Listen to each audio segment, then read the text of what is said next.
إلي 3 أسابيع وحاسة إنه تقريبا ما في وجع، ما في ورم، إن كان بأنفي إن كان ببطني، حاسة إنه كل شيء طبيعي.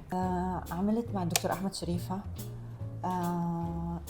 أنفي، عمل لي تصحيح أو ترميم بالحاجز الأنفي واللحميات ورفع لي شوي، وعمل معي شفت بطن مصغر. التعامل كان كتير رائع صراحة. والريفيو تبع الدكتور أحمد، أنا جيت على الريفيو أو على السيت تبع الانستغرام على شغله والصور، ولقيت الموجود بالصور لقيته بالتعامل معي صراحة.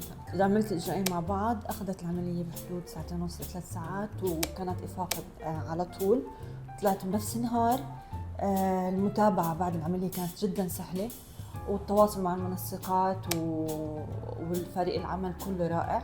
أي وقت باجي بيخدموني أحسن خدمة، إن كان مساج إن كان تشيك على الأنف. نتيجة رائعة. طبعا أنا ناطرة بعد شوي، I think لسه شوي بنفخ، بس من هلأ الستركتشر فظيع.